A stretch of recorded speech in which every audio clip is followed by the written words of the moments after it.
What's up, boys? Back in the content room, me and Cole, and we're going to talk about carbine setups, and more specifically, why we came up with the Hydra. Just a little background on us, 17 years in SEAL teams, a lot of night vision CQB, and that's really kind of where the bread and butter is. Everything's night vision related, especially inside of CQB, and when you do that for the course of your career, you really start to understand the little nuances, pressure pad placements, white lights, optic heights, and everything else for the job you have to do. And a lot of those times, you run around with a gas mask. Now passive night vision shooting's a thing. All the gear and all the equipment you have to be able to navigate around, be able to do your job. The reality doesn't care what gear you're wearing, whether that be MOP level 5 with rebreathers and all these other things. You still have to be able to clear your corner and navigate all the different obstacles and all the different terrain inside of that structure. And in 2019, I was teaching a group from the Air Force, and this is the carbine setup they were all running with. And I'd never seen anything like it. So Cole was back at the beach. I drove up from North Carolina, and I had a picture of it. I don't know if you remember that. And I was like, "Hey man, have you ever seen this before?" And just straight out of the gate, my first thing when I saw it, because they asked me, it was me and a couple guys from the Army side, and we were going to teach combat clearance, really the whole progression of CQB, and their guns were like that, and I'd never seen one like it for a couple of reasons. One, just right out of the gate when I look at it, that laser is so close to this optic, you can't change the battery. That was the first thing I saw. The second thing I saw was the pressure pad is in front of the laser. And that's a couple issues for multiple different reasons. One, if you're a right-handed shooter and you actually got to turn this thing on and depress it, your IR flood plumes off your hand, and then there's no IR beam that comes out. IR beam's like your IR flashlight. Now you can't see it, it blows off your hand. And the opposite, if you're a left-handed shooter like Cole, your beam, that be your Viz laser, your IR laser, now plumes off your other hand. And for a lot of guys in CQB, we switch shoulders from right and left hand. So either way, if you have that thumb over the top in that nice C-clamp grip, which we're all huge fans of, especially for the sport shooting aspect and really driving that gun fast on target transitions, we all agree that is an optimal placement for your thumb, just not in this configuration. We always ran our lasers all the way up as far forward as we could get, so we still got that C-clamp grip. And we're trying to free up as much rail space as possible. We can change out our batteries and everything else. And the other thing, I'd never been asked to teach passive night vision shooting. I think me and all the guys in the Army, we all looked at it and we said, it's not even a thing. And they said, well, we do. And they threw out such an interesting concept, and I know I brought it back to you. I was like, it's the first time I ever heard it. We want a universal shooting standard, regardless of lighting condition.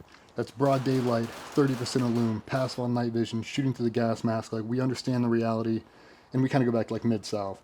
If we're all saying that you should be able to present a carbine from low ready, high ready, compress ready, and get a shot off in under 1 second, regardless of the gear you wear, that should be the standard.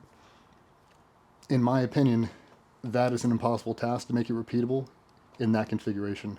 One, because your nods can't articulate down, so you have to slam your head over to the side and try to get a tube to look through a tube to look through a tube, and it's not repeatable. So that was the first thing I came back to you with, is have you ever seen this configuration, and what do you think right off the bat? Yeah, I mean, looking back at it, this pretty much mirrors the setup that I had when we were finishing up, minus the laser was a little far forward, and I actually had my pressure pad on the side just not to obscure it. But what I was going for was, the front of our guns were so heavy, and trying to move whatever weight I could back.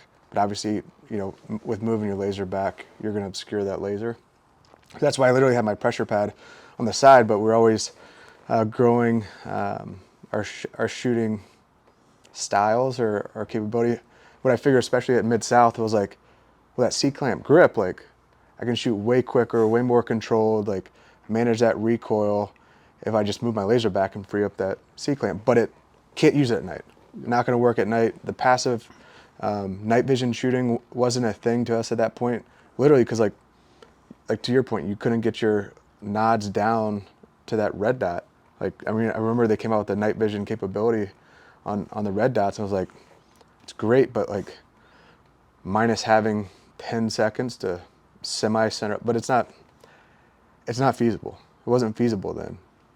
And, but it was like, that's why I was kind of moving that laser back, but it still was like a C+, B- answer to kind of how the rifle setups were morphing into. Well, that's exactly what they said. They said, they brought in some world-class shooter, and he is an absolute ninja. And he goes, they want us to slide all the weight back over the magazine well, so it makes the center balance right over the magazine. Now the front end, super free of real estate. You can change up your positions. You know, we're not shooting with vertical grips anymore. Now it's always that C clamp, that modified grip, and they can run the hell out of them, except when they go to turn it on. Yeah. It's the same thing. It's like if you roll it over, you put that pressure pad on the edge of the rail, then you can get away with it. But if you switch shoulders, you have to come up over and try to tap it. I was like, that centralized location on top of the rail is a perfect place to have it, but right now you're not able to do it. And the argument was, we'll double tap and roll our thumb out of the way.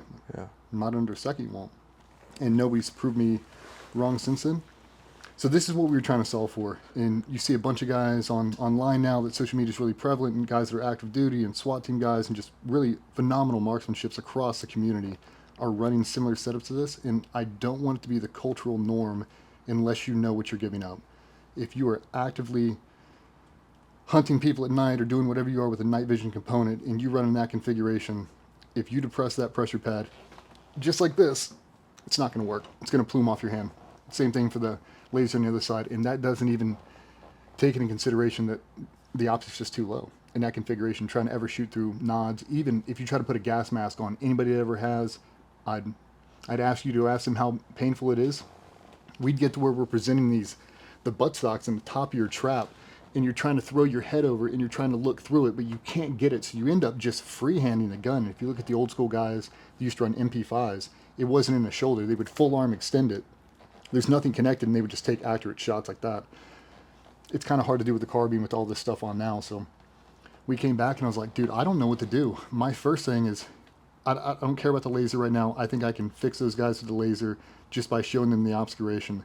The optic height I can't get past. And my old man reached into his toolbox and pulled out a Daniel Defense lower 1/3, and we slapped it on there. We had nods. We started doing presentations. I'm like, it's too low, dude. It's too low. And that had been an entire cycle of teaching that. The following year, we're still trying to solve the same issue. Basically took that Daniel Defense lower 1/3, and we had these little pick attachments. You could just slowly but surely scale it up and up.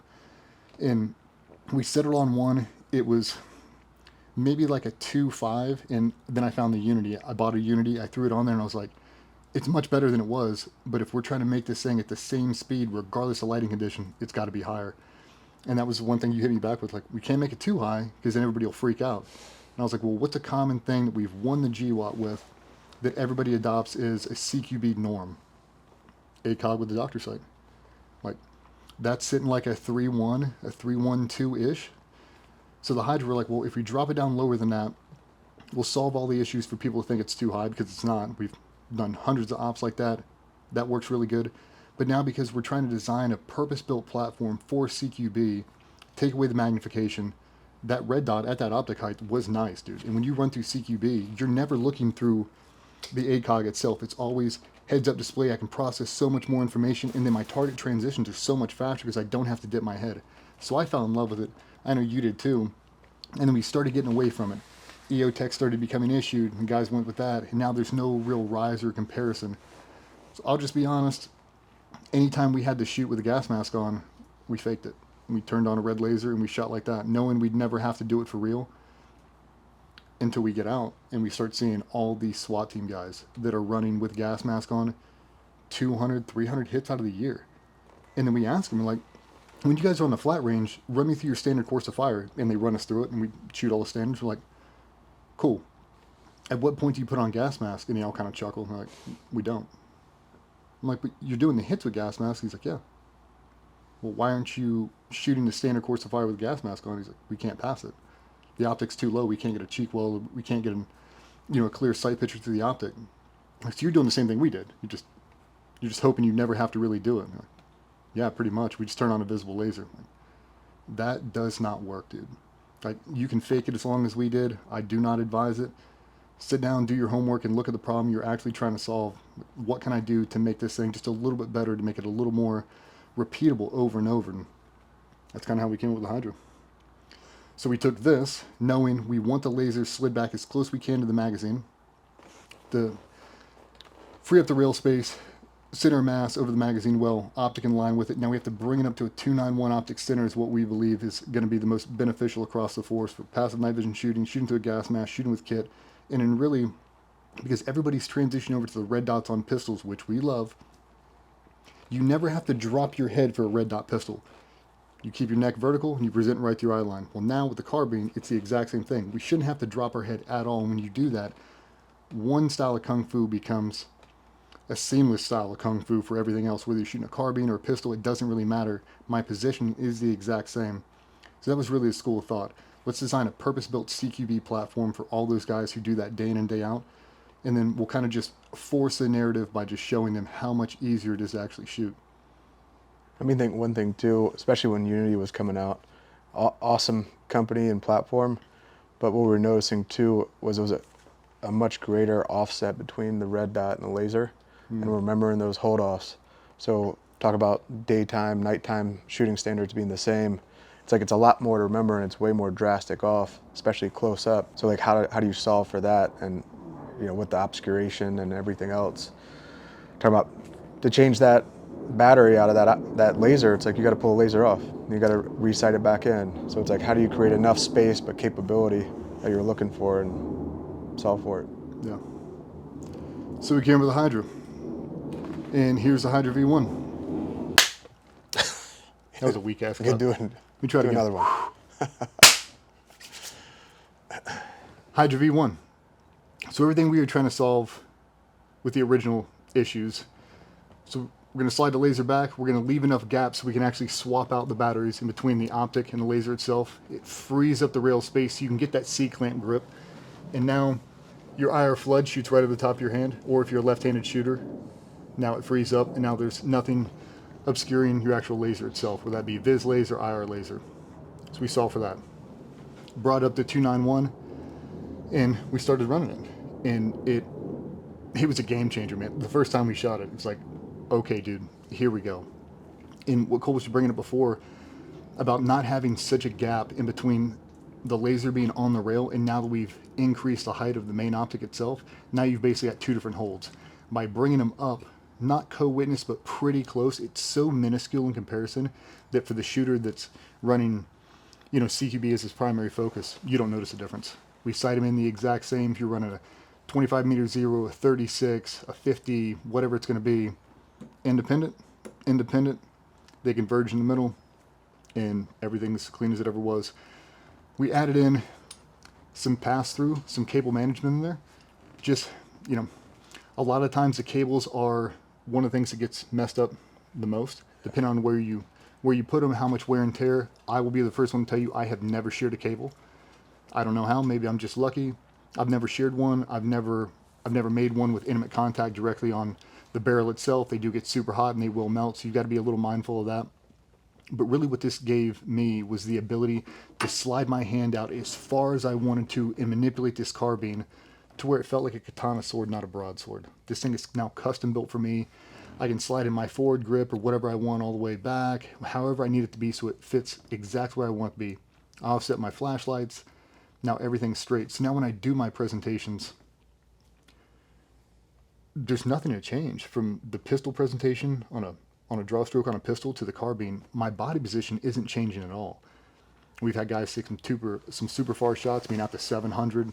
Had guys active engagements at 186, and for me, I don't notice a difference. And I think that's the optic mount that I wish I had the whole time we were in, understanding that warfare changes day by day. Like the passive night vision shooting, if you would have thrown that out to me in 2005, I would have laughed at you. Why? Like I have a laser. Like why would I ever want to look through just that? And different strokes for different folks, but as the battlefield changes, we've got to be able to accommodate and make subtle changes that make the end user better. And for me, I think that solves it. I mean, think through the progress of it, we realized a lot of different value in it. You know, even from running your laser all the way forward with compromised grip, moving it back and up, you really got that feel of that weight over the center of that magwell and the ease of manipulating your gun. It was like a night and day difference that I felt specifically. You know, I know suppressors are getting a lot lighter, so the titanium ones and all that, your gun's not as heavy forward as it used to be, but it's still super noticeable. And like you said, like the amount of essay that you're able to grow with keeping your head up, presenting your plates forward, vice kind of hunched over and kind of exposing some vitals is astronomical. And I know Jay shot some stuff too, night vision, gas mask, just to kind of show you an example that you can shoot your daytime standards and you can shoot your nighttime standards the same. there is no difference. There is no difference in your grip, manipulation, how you move your head, your body. And through that progress too, raising that up, the cheek touch points changed. I know that's why we kind of came up with our cheek riser. But Delta was doing this in Black Hawk Down. They were cutting like foam pads and taping it on there. Like, why'd you do it? Like, our cheek touch point was different because they were running like their aim points on their carrying handles. Like, you didn't want to tell anybody about this for 30 years? So, you know, it's nothing new. It's very much refined and updated for sure. But, you know, the capability of it, even just for, you don't have to be law enforcement, military, like the fun shooters, you know, they all enjoy it. And people talk about height over bore and all this other stuff. If you really go through the different platforms, I'll just call it the bullpup. Like, look at bullpup, how it's set up. You do your math on it. Like, there's no difference. And do we always say that? Because people talk about the height over bore. I'm like, that bullet, that optic, that laser do not have a supercomputer running it. You are the supercomputer. And if you understand those holds, if it's point aim, point impact at 50, that bullet does not know. And they had that guy on the internet that built that, was a 4-foot riser, and he's shooting at 1,000. And they're like, oh, it's fake. It's not fake. That bullet doesn't know, man. If you sight it in, it doesn't know. So you have to know your hold. So if I sight in point aim, point impact, and I'm shooting a 1-inch group at 50, and I move to 37 yards, there's a little bit of a hold off. If I move to 7 yards, there's a little more of a hold off. But from basically on target all the way back, I mean, you're talking about 3 inches. It's not enough for you to concern yourself with inside of a realistic and an actual in target engagement. Yeah. Like, to me, there's just not, and you rep it out. You know, so we knocked out one for the EOTech. We knocked out one for the Aimpoint T2. I'm a sucker for an Aimpoint T2. I know you are too. We love these things. So just want to be able to offer some solutions for all the guys that love EOTech, all the guys that love Aimpoint. Let's give you guys, you know, a system that'll help you accomplish the end goal. And that's really just being able to perform at a super high level, regardless of the kit you're forced to wear. And I say that because there's a lot of stuff in the military, a lot of stuff in law enforcement you don't necessarily want to wear, you're required to wear, and it makes your job exponentially harder. And we're trying to make it as easy as possible, make it as repeatable as possible. There's nothing worse than having to wear kit that's uncomfortable or that limits you in your performance, but you have to wear it anyway. It's like, I mean, my reality doesn't change. I still have to perform that same job under the same circumstances now with all this stuff on. It makes it, to me, it really weeds down the confidence level of the overall operator. I'm like, I want your stuff to feel so natural when you pick it up and shoot it that you're not thinking about height over bore. Mm-hmm. You're just running the platform as hard and as fast as you can. It's interesting you brought up this cheek riser. So a lot of people don't know why we came up with this cheek riser and why it's set back here. That's because there's so many people in CQB that run a collapsed buttstock. I don't recommend that unless that's the way you run on the flat range. Whatever you run on the flat range is what you should be running at nighttime. But a lot of times in these situations, when you slide or you collapse that buttstock all the way up, if you have a cheek riser, you can't charge it because there's not enough room. That's why we put it that far back. So if you are running this thing completely collapsed, you jump out of a car and you've got a rack on it. You could rack and chamber around and you're good all day. Because if not, that cheek riser sitting in the middle of this, you can't get a full extraction. You can't chamber around all the way, and we've had that a bunch. Guys are sitting there trying to rack it. You've got to extend your buttstock just to get a full rack, and that's not what we wanted. So that's why we did it. You know, we call it a cheek riser. It's really a touch point for me. I know it's a touch point for you. It sits right in the middle of my cheek, just under my pelletors, kind of midline of my earlobe, and that's my touch point. I slap it in my cheek, and then I go. I run them with and without. To me, I think it's all, you know, in-user preference, but it's really just trying to solve for the guys that are going to run this thing fully collapsed and not have, you know, 10,000 reps of knowing that if I don't have this one click out, I'm not going to be able to rack it. So we try to solve the problem for you. I think too, just like we went with these two different platforms. We referenced the Hydra EOTech and the Hydra Aimpoint T2. That we felt that was the most universal platforms. You know, the EOTech Hydra isn't only limited to the EOTech. You know, you have your Vortex, UH1s, SIG, Romeo 8Ts. So like, and I've even seen guys put the Trichicon MROs with the factory mount that comes on there. They put on the EOTech, and it gives them the exact height that they need with no obscuration on the laser. Same with Aimpoint T2. You know, you got the SIG footprint that literally fits the Aimpoint T2, Vortex, and a few other the red dots. So it's not limited to those brands, but we felt that those were kind of the most universal references that we could. But kind of within this, we figured out magnifiers. Magnifiers is one of the things we didn't think about. Just, being honest, being in teams, we got issued magnifiers and I kept it inside a pouch. I have only a handful of daytime operations under my belt, and I never ran around with a magnifier. And it's nice to have. I mean, I've thrown it on a couple times, but it wasn't my norm. And when you look at guys now, it seems like more often than not, guys are running around with a magnifier. So we had to solve that problem real quick. Hey, we solved this for the CQB guys. What happens if it's a daytime? You've got to take a shot at 100. And it's, a lot of people confuse it with, oh, you can't take a shot at 100 without a magnifier. You need to be able to target ID, and that's really what this is for. Making sure 100% before I take the slack out of that trigger, I have target ID, and I've, limited all my options. So Unity came out with this badass magnifier riser. Yeah. And, we talked to them. Those guys been longtime friends, and we were in teams with a lot of guys there. And they're like, hey, we've got this 291 optic center. What do you guys think? And they came down here and got with the wizard over here and started messing around with different mensurations, and we came up with that. Yeah, they were super nice. I remember calling Chip on a road trip, and I was like, hey, talking about the mount, I was like, we could definitely design one. I was like, but you guys have a rock solid product. I was like, would you guys be open to making one to our optic height? And definitely lucky enough that they're like, yeah. And they've been awesome partners, friends, a great compliment to just kind of make the whole system complete. And also with that, it's not on this gun, but they're kind enough too to make us the custom length cables, because the factory cables come in 7 inches and may work on some small, short SBR kind of stuff. But if you have those, 12, 14 inch rails or barrels, that cable will get extended where you can't get the push pad where you need it. And so they've been great in making us custom cables that are 10 and 14 inches, both single and dual leads, to make it, kind of complete system. Just kind of expand upon that just a little bit.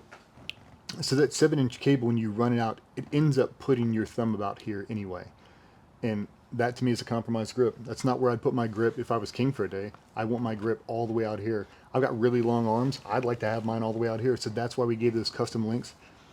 And really, it gives that end user just that little bit, man. If it's a 1/4 of an inch for you to feel perfect in your solution, you should be able to have that 1/4 of an inch, right? Like, however you need it to be, we want this thing tailor-made for the end user. So when you pick your gun up, if we blindfold 30 dudes and drop all the guns in a big bucket, clear and safe, you should be able to reach in and grab your gun, couple manipulations, like, that's me, 100%. You should be able to do that. If not, then you're kind of just pulling baseball bats out of a bucket. It's like, I don't want that. Like, I want my bat to be fitted to me. And that's kind of what we try to do with the carbine. Yeah. Make it dialed up for the end user. So with this too, we realized some limitations with this. And we went back to the drawing board and how can we improve this? Definitely had a lot of end users all over the world use it, great feedback. Yeah. And we always wanted to evolve it and make it better. Yeah, I mean, you want to be careful to not try to fix something that's not broke, but when you get the world's best running your products and they're giving you some feedback and it's the same feedback that we're giving to ourselves, like, man, I wish we could have trimmed this a little more. I'll just call them out right now. Like, we had to redesign a lot of this stuff because Unity made some cables that were so badass, but they wouldn't fit inside of our channel. They're just beefed up enough because that 90-degree angle, it takes a lot of abuse. And when they made these new ones, these split leads, we tried to put them in there and we couldn't. So we'd have to take a Dremel and shave them down. Like, you can't ask people to do that. And we already had some upgrades we wanted to do anyway. And it's like, all right, first let's make this neck a little bit wider. Then let's hack this off. Let's, get some different materials, some different coatings and stuff. And yeah, you want to talk about V2? Yeah. Let's talk Hydra V2. All right, boys, talking Hydra V2. So the initial setup we were trying to solve for, we came up with Hydra V1. Everything we kind of came to, magnifier riser, 291 optic center, bringing the laser off the rail. The other thing this thing does that's really cool is when the Marine Corps was testing these out, when they were running their lasers all the way forward and going through rapid fire, multiple mags, they were getting crazy laser diversion because of the heat dissipation coming off the rail. So, I mean, some of them were shifting 8, 10 inches out of distance, which is not what you want, especially if you're in a sustained firefight. By bringing this thing off the rail and shifting it back, there's no more of that. This barrel can get as hot as you want to. It does not affect the laser in any way, shape, or form. The other thing is when guys weren't shooting with suppressors and they're shooting these crazy breaks right now, when they're sliding these lasers all the way forward, the way I did mine, I actually hung my old school UHP kind of off the front end of the rail, and there's so much blowback coming off those muzzle brakes, you're actually shattering the glass, blowing off the lens caps, and really messing up the lasers. And these things are super expensive. They cost more than my first car for sure, and you definitely don't want to mess these things up, especially in the middle of a firefight. So by sliding them back, there's no heat dissipation, nothing's messing with the laser. Now you don't have to worry about blowing off the front of this thing. So this is the configuration we came with. Now with all the end user feedback and all the trial and testing, been running these things for almost 4 years straight now. It's like, well, what do we need? Make some subtle improvements. Let's walk you guys through V2. Well, so the standard configuration. I'll do this. I'll do that.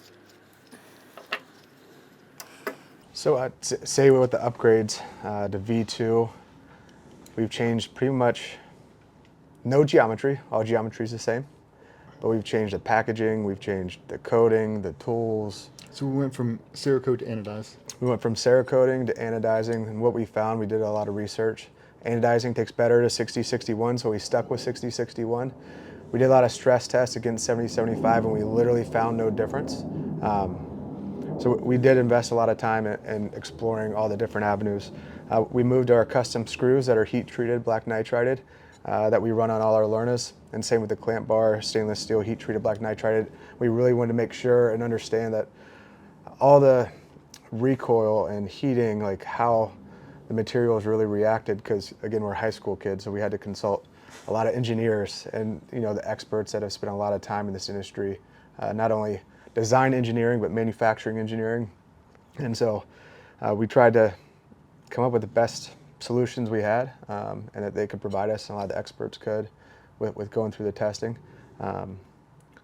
I'd say the number one kind of change is we extended the Picatinny, and that really allows you to get the magnifiers close to your optic that you want to, because that was one thing that we found, is because of the base right here going further back, you couldn't really get your magnifiers close to your red dot that you preferred. So it just gives you that flexibility to do that.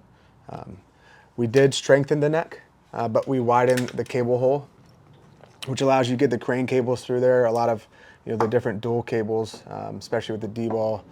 And then you can direct mount the D-ball as well, because with the D-ball mount, it adds about a quarter, half-inch height. So to eliminate that, you can direct mount it to there. And it isn't too bad. If you guys ever mounted a D-ball in there, it's not too bad, but it does obscure a little bit out of your optic. And does it really bother us? It doesn't. But for a lot of people, like, we're trying to give you as much visual real estate as humanly possible, and if we're obscuring even a 1/16 of an inch, sometimes it's not what we want. So to give you guys options, because a lot of guys are running D-balls now.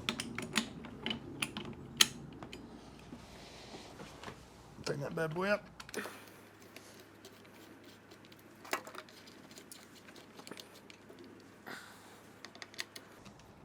What are these things rated to? 45 inch-pounds. So what it did too, I mean, moving to those screws, it made it universal across kind of our optic mount line, and the consistency that you can get, not only from the torque rating, but the screws, that full capability, made manufacturing just a little easier.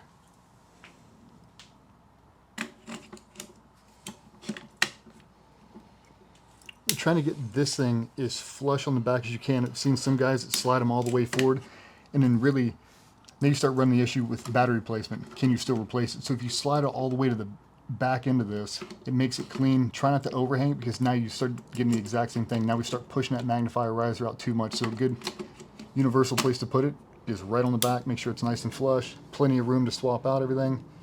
You can run your pass-through cables and clip straight in. You want it?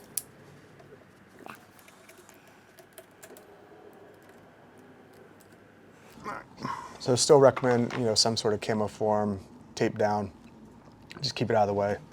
But You use zip ties, do whatever else. Yeah, for me personally, I'm a sucker camo form anyway. I really like the way it feels after it gets a little nasty for a little bit. But now I can maximize this. I can still hit all my pressure pads, everything I want to. Freeze up this rail space. whatever happens next. A lot of guys are swapping these out. They're dropping these back on the rail line, and now they're mounting like a thermal on top of it. Like really getting playful in their configuration. But now when we mount our magnifier riser, now we can get as close as we want to. Right now we're butted right up to it. Makes everything nice and clean. We add a cheek riser, add whatever you want to. But in my opinion, great upgrades, man. Nothing crazy, but just enough to accommodate new technology that's coming out. So how we came out with the learner line, we have a bunch of different footprints, and from some of the feedback as well, we came out with some new footprints. So we came out with the Trijicon MRO version. Same makeup, anodized, screws, capability. But what we did with all the red dot optics, took Unity's idea of mounting holes through the bottom, and it makes the mounting just extremely easier. And we had little torque wrenches trying to get my little fat fingers in there, and that's what I told Cole, like after we did the first run of production, I'm like, we really started looking at everybody else. I'm like, how can we make this a little bit easier? And it's like, we've got to get some pass-through holes, man. But until we had all the other, now we had an increase in neck, now pass-through holes, now new optic line. Let's just make the whole revision for Hydra V2. But yeah, I mean, the feedback on these things has been great. You know, I've never ran one of these, and Jay was swearing by him when he came down. He was like, "Mate, if you haven't tried an MRO, you got to try one." And I shot on the range, and they are really nice, dude. So anybody out there who has one, you're doing CQB professionally, run it with our mount, and let me know what you think. I'm a sucker for it, dude. They line up really, really nice, and just so happens that we have a Trijicon rep that lives next door, so always cool dropping these things off. Yeah. And so all those same optics, we shortened up the base again. So no matter what the red dot platform is, you can scoot that magnifier as close to it that you want. Yeah, so easy pass-through holes. For me, I just take off one side of the actual clamp bar, I rotate it up, pass through my holes, screw everything in, same as it ever was, and lock it back down in place. But yeah, really beefed up that neck.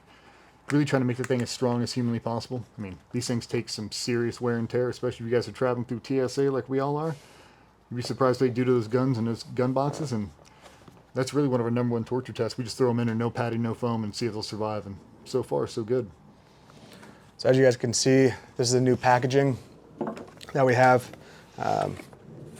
When you open it up, you have a nice info card, but they have all the tools nicely displayed in there.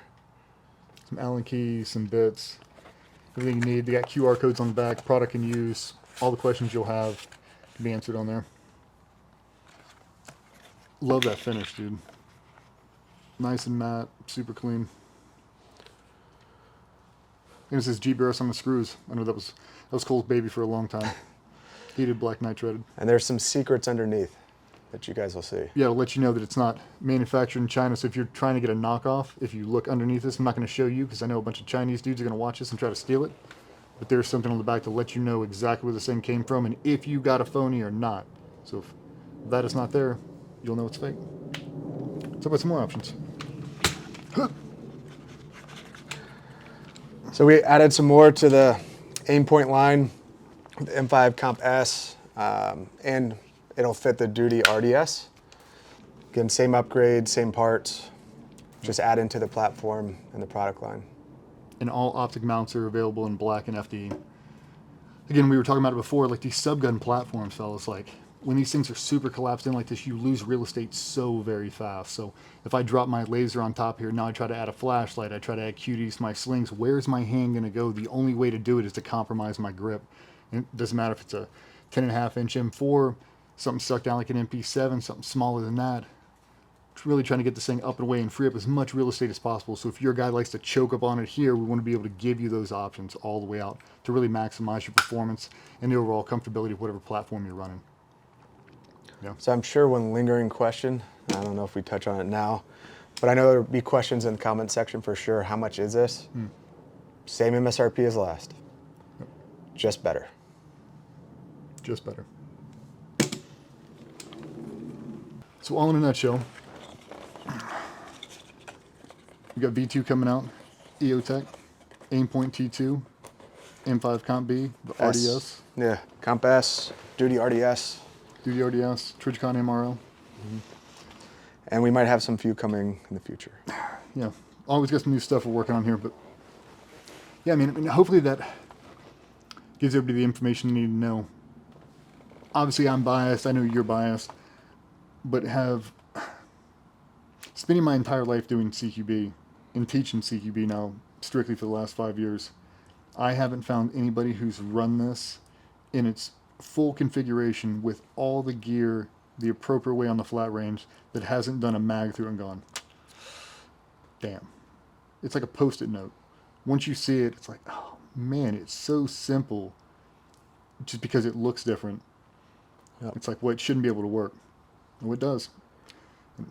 I mean, with all the background too, you know, I won't say it's for everybody by any means. You know, definitely give it a try. There's definitely a lot of aha moments, and sometimes it takes people getting behind it and actually shooting it. But it doesn't work for everybody, and we ultimately want whatever works best for you, and you to use that. But I want to give you the background on the V2.